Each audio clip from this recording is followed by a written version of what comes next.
MS classes में आप सभी का स्वागत है।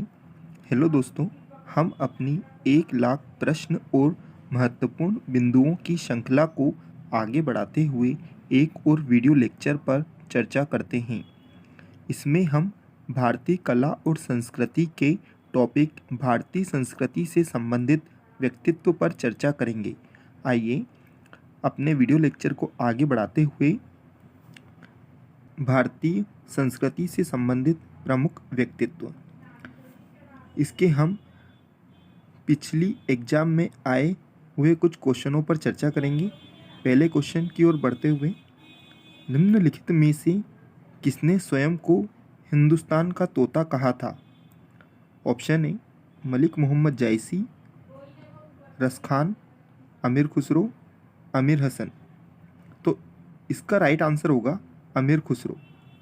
अमीर खुसरो के बारे में हम थोड़ी सी विस्तार में चर्चा करते हैं। अमीर खुसरो का वास्तविक नाम महमूद हसन था। इनका जन्म उत्तर प्रदेश के एटा में 1253 ईस्वी में हुआ था। बलबन से लेकर मोहम्मद तुगलक तक 8 सुल्तानों के दरबार में रहे। इनके गुरु निज़ामुद्दीन औलिया थे। इन्होंने सितार, तबला, कव्वाली गायन आदि का आविष्कार किया है। अमीर खुसरो अलाउद्दीन खिलजी के दरबारी कवि थे। तो आपके पहले क्वेश्चन का राइट आंसर होगा अमीर खुसरो। इसी के साथ हम अगले ऑप्शन जैसे कि मलिक मोहम्मद जायसी, इसके बारे में भी हम थोड़ी सी विस्तार से चर्चा करते हैं।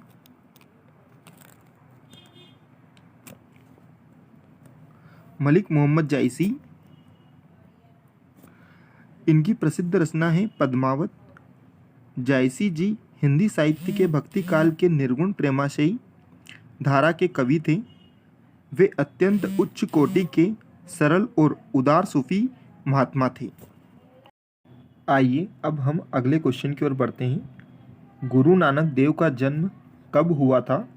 1449 ईस्वी में, 1453 ईस्वी में, 1469 ईस्वी में, 1499 ईस्वी में।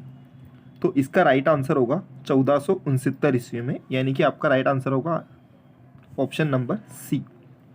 आइए अब गुरु नानक देव जी के बारे में थोड़ा सा विस्तार में चर्चा करते हैं। वास्तविक नाम नानक था।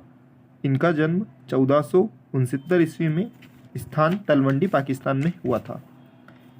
इनकी मृत्यु सन 1539 ईस्वी में स्थान करतारपुर में हुई थी। इन्होंने सिख संप्रदाय की स्थापना की थी। ये प्रथम सिख गुरु थे। इन्होंने संगत, धर्मशाला और पंगत लंगर स्थापित किए। आगे बढ़ते हैं।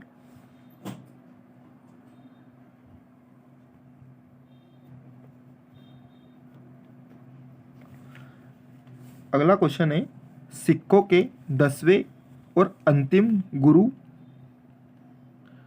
गुरु गोविंद सिंह की जन्मस्थली है। ऑप्शन है नांदेड़, तलवंडी, अमृतसर, पटना साहिब। तो इसका आंसर होगा आपका option number D, Patna Sahib. आइए अब गुरु गोविंद सिंह के बारे में थोड़ी सी जानकारी लेते हैं। गुरु गोविंद सिंह जी का जन्म 1666 ईस्वी में पटना साहिब में हुआ था। इनकी मृत्यु सन 1708 ईस्वी में नांदेड़ नामक स्थान पर हुई। इन्होंने सिखों को 5 कांकर अर्थात केश, कंघा,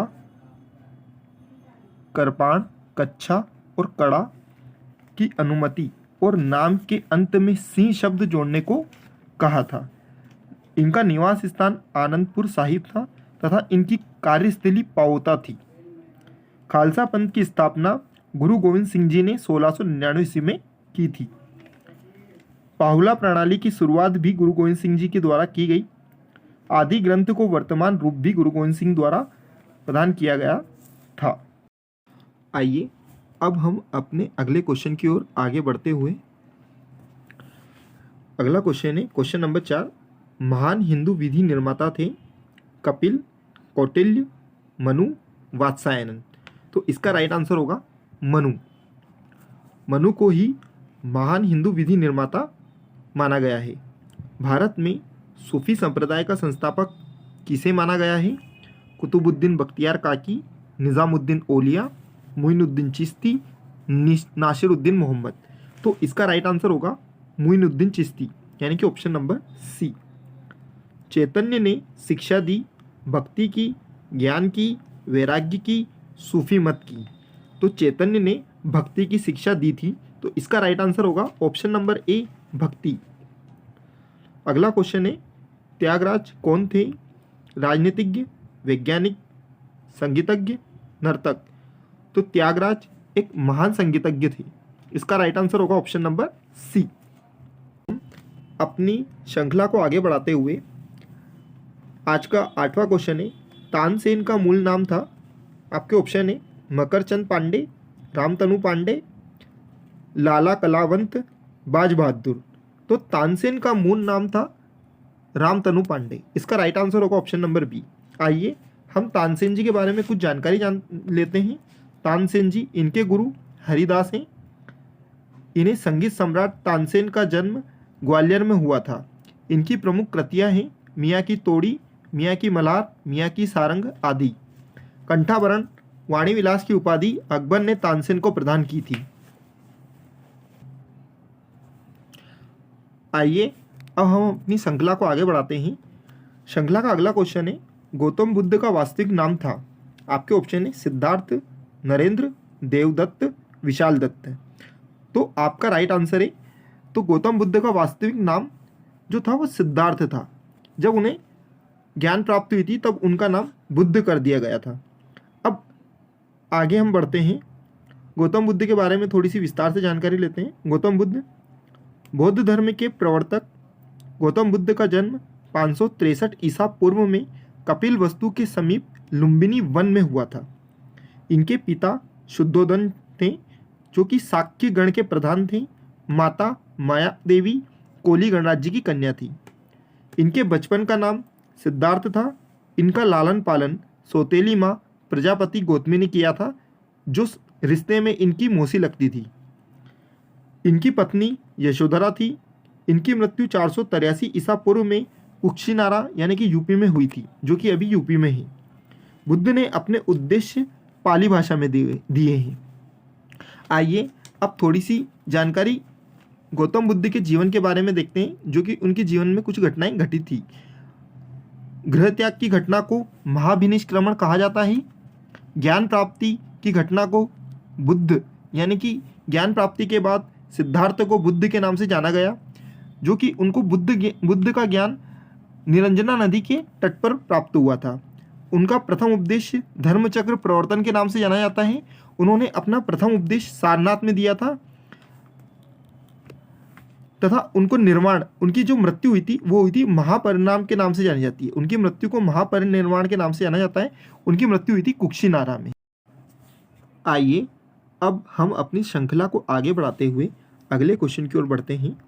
स्वामी विवेकानंद जी का वास्तविक नाम था बटुकेश्वर दत्त, नरेंद्र नाथ दत्त, कृष्ण दत्त, सुरेंद्र नाथ दत्त। तो इसका राइट आंसर है ऑप्शन नंबर बी, नरेंद्र नाथ दत्त। आइए अब हम स्वामी विवेकानंद जी के बारे में कुछ जानकारी लेते हैं। स्वामी विवेकानंद जी, इनको विवेकानंद की उपाधि महाराजा खेतड़ी ने प्रदान की। शिकागो के प्रसिद्ध विश्व धर्म सम्मेलन, जो कि 1893 में शिकागो अमेरिका में हुआ था, में भारत का प्रतिनिधित्व स्वामी विवेकानंद जी ने किया था। रामकृष्ण मिशन की स्थापना 1896 ईस्वी में स्वामी विवेकानंद जी ने ही की थी। आइए अगले क्वेश्चन की ओर बढ़ते हैं। उर्दू के मशहूर शायर मिर्जा गालिब का वास्तविक नाम है मुश्ताक अली, असादुल्ला खां, सैफुल्ला खां, यूसुफ खां। तो इसका राइट आंसर होगा असादुल्ला खां।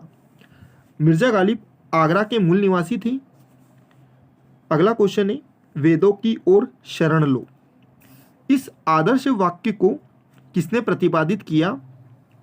आपके ऑप्शन है दयानंद सरस्वती, नरेंद्र नाथ दत्त, बाल गंगाधर तिलक, विष्णु शास्त्री। तो वेदों की ओर शरण लो, इस आदर्श वाक्य को स्वामी दयानंद सरस्वती जी ने प्रतिपादित किया था। इसका राइट आंसर होगा option number A. Swami Dayanand Saraswati के बारे में थोड़ी सी जानकारी लेते हैं। इन्होंने 1875 में आर्य समाज की स्थापना की थी। इनकी प्रसिद्ध पुस्तक है सत्यार्थ प्रकाश। इनके शिष्य श्रद्धानंद जी ने शुद्धि आंदोलन प्रारंभ किया था। इन्होंने पुनः वेदों की ओर चलो तथा हिंदुओं के लिए भारत का नारा बुलंद किया था। अपनी श्रृंखला का अगला क्वेश्चन है, आदि शंकराचार्य जी का जन्म कहाँ हुआ था? तो आपके ऑप्शन है काशी, कलादी, कांचीपुरम, मदुरै। तो आपका ऑप्शन है, मतलब आपका आंसर होगा कलादी, ऑप्शन नंबर बी। अगला क्वेश्चन है, संत कबीर किसके शिष्य थे? रामानुजाचार्य, वल्लभाचार्य, नरहरिदास, रामानंद। तो आपका आंसर होगा रामानंद। संत कबीरदास जी रामानंद जी के शिष्य थे। आइए अब हम संत कबीरदास जी के बारे में थोड़ी सी जानकारी लेते हैं। संत कबीरदास जी का जन्म 1440 ईस्वी में वाराणसी में हुआ था। इनकी मृत्यु मगहर नामक स्थान पर हुई थी। इनके पिता नीरू तथा माता का नाम नीमा था। कबीरदास जी 15वीं सदी के भारतीय रहस्यवादी कवि और संत थे। आइए अब हम अपनी श्रृंखला का अगला क्वेश्चन देखते हैं। क्वेश्चन नंबर 15, महावीर स्वामी का जन्म कहाँ हुआ था? कुंडग्राम, पाटलिपुत्र, मगध, वैशाली। तो महावीर स्वामी का जन्म जो हुआ था वो हुआ था कुंडग्राम में। कहाँ हुआ था? कुंडग्राम में। आइए महावीर स्वामी जी के बारे में थोड़ी सी विस्तार से चर्चा करते हैं। महावीर स्वामी, इनका वास्तविक नाम वर्धमान था। ये जैन धर्म के 24वें एवं अंतिम तीर्थंकर थे। इनका जन्म 540 ईसा पूर्व में कुंडग्राम, वैशाली में हुआ था। इनके पिता सिद्धार्थ तथा माता त्रिशला थी। इनके पिताजी सिद्धार्थ ज्ञात्रक क्षत्रिय कुल के थे तथा माता त्रिशला लिच्छवी राजा चेटक की बहन थी। इनकी पत्नी यशोदा कौंडिन्य गोत्र की कन्या थी। महावीर स्वामी जी की मृत्यु 468 ईसा पूर्व में राजगृह के समीप पावापुरी नामक स्थान पर हुई थी। अपनी श्रृंखला के अगले क्वेश्चन की ओर बढ़ते हैं। बंगाल में भक्ति आंदोलन के प्रवर्तक थे चैतन्य, रामानंद, नामदेव, रामानुज। तो इसका राइट आंसर होगा ऑप्शन नंबर ए, चैतन्य। भारतीय पुनर्जागरण आंदोलन के पिता कौन थे? बाल गंगाधर तिलक, दयानंद सरस्वती, राजा राममोहन राय, श्रद्धानंद। तो भारतीय पुनर्जागरण आंदोलन के पिता थे राजा राममोहन राय। निम्नलिखित में से किस संत ने अपने संदेश के प्रचार के लिए पहले हिंदी का प्रयोग किया? दादू, कबीर, रामानंद, तुलसीदास। तो इसका राइट आंसर होगा रामानंद। आइए अब हम अपनी श्रृंखला को आगे बढ़ाते हुए 19वां क्वेश्चन सोल्व करते हैं। निम्न में से कौन संत महाराष्ट्र से थे? व्यास, त्यागराज, तुकाराम, मैत्रेयी। तो इसका राइट आंसर होगा ऑप्शन नंबर सी, तुकाराम। निम्नलिखित में से किसका मिलान गलत है? नामदेव का संबंध महाराष्ट्र से, चैतन्य बंगाल, नरसिंह मेहता गुजरात, वल्लभाचार्य जी गुजरात। तो यहाँ पे नामदेव का संबंध महाराष्ट्र से है, चैतन्य जी का संबंध बंगाल से, नरसिंह मेहता जी का संबंध गुजरात से, जबकि वल्लभाचार्य जी का संबंध गुजरात से नहीं है। इसलिए इसका राइट आंसर होगा डी, वल्लभाचार्य जी गुजरात का से संबंधित नहीं है।